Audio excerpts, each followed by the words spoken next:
Aries, Sun, Moon, Rising, let's see ano ang parating sa inyo ngayong September 2026. Ayan, so this is a general reading. Pwede kayong makarelate, pwedeng hindi, just take what resonates.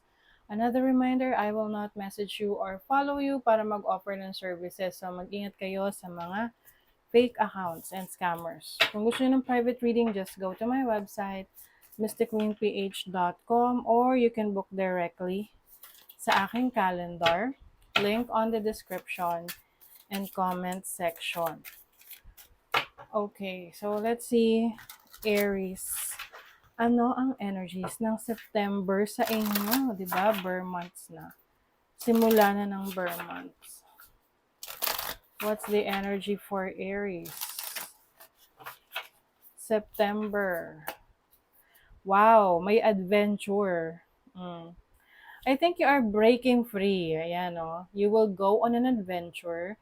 Yung mga limitations mo, no? Tatanggalin mo na yan. Mas mag-e-explore ka ngayong September, trying new things, may mga bagong ganap sa life mo. Maaring kakawala ka sa isang sitwasyon na alam mong wala ng growth.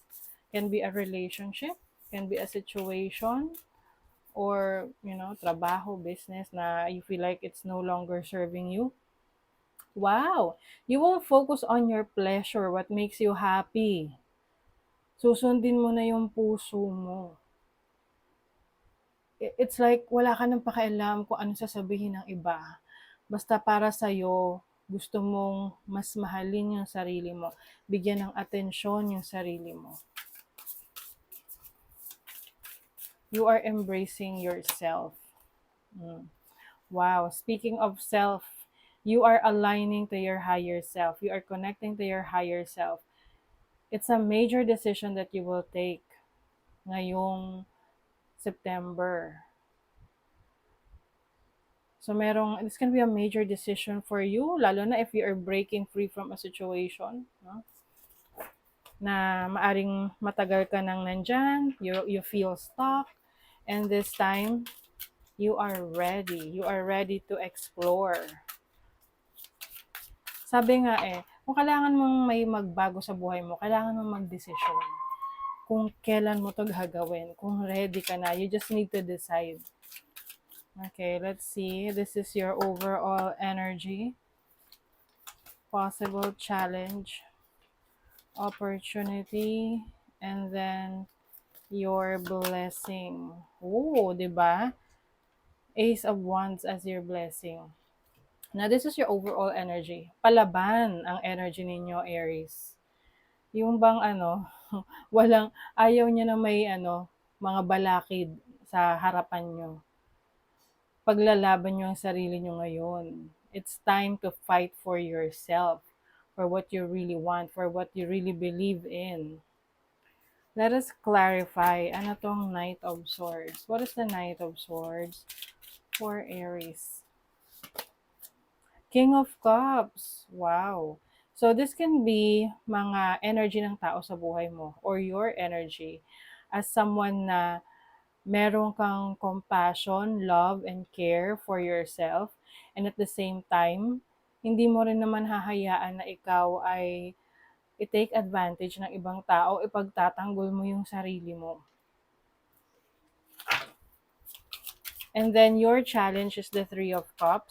Pwede nga isa sa challenge mo is related to friends, related to some people that are close to you. Pwedeng isa ito sa ika-cut off mo sa buhay mo. Oo. That can be someone na you feel na it's no longer aligning to your goals, to your paano ba to? Nadidistract ako sa ko, ang ingay, nakakainis. Oo. So, I think yung challenge mo rito is about the people that you are working with or the people na madalas mong kasama. You realize na teka, ba't parang pinipigilan ka nila or parang sila yung dahilan kaya hindi ka nag-grow. So that's why you will focus on your own happiness this time. 'Di ba? Four of Cups energy. You feel stuck. You feel dissatisfied. Hindi ka masaya sa sitwasyon mo. That's why ikaw na mismo ang maghahanap ng pleasure na yan, ng joy. Yan, na magbibigay sa'yo ng happiness, contentment. Maari kasing meron ditong realization of someone na trying to keep you, parang trying to keep you, parang binabakuran ka. Pero, ang totoo, pinipigilan ka niyang mag-grow. Kasi pwedeng for some reasons, natatakot siya na mawala ka sa kanya, or selfish lang siya, or talagang ayaw lang niya na mas mag-shine ka. So at least, you now know kung sino yung mga totoong mga kaibigan mo or mga taong totoong sumusuporta sa'yo. Kahit ano pa yung relationship mo sa kanila. Now, your opportunity, the King of Wands. Yes, you are stepping into your own power. Fire energy. Someone who is confident enough, no? Confident ka sa sarili mo to break free from your limitations. 'Di ba?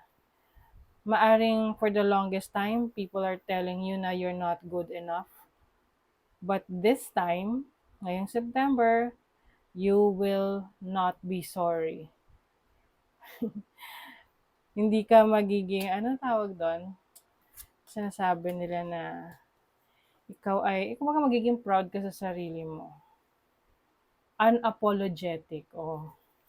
And then your blessing is the Ace of Wands. You have a lot of ideas, a lot of passion to try new things, to explore.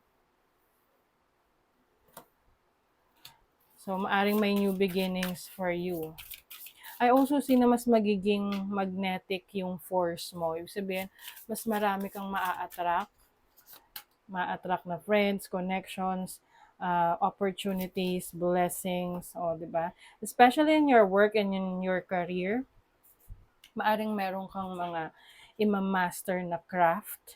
You will focus on your money, your income, no, yung iyong kaperahan, because why not? 'Di ba? Ano pa natin? Message for Aries. What's the energy ngayong September 2026? Contract signing, agreements, bonds, strong connections. Pwede ring partnership. Iba sa inyo, pwedeng kayo ay papasok sa isang seryosong relationship. Or I think this is more on your commitment sa pangarap mo eh. I think itong broken vase na to is about overcoming your challenges. Kasi nga you are breaking free from that limitation. Yes, ina-assess mo kasi ang sarili mo, tinitingnan mo yung mga options sa paligid mo, at alam mo na mas marami ka pang pwedeng magawa. Okay? At i-improve sa sarili mo. So, that is your reading, Aries. Thank you so much. See you again.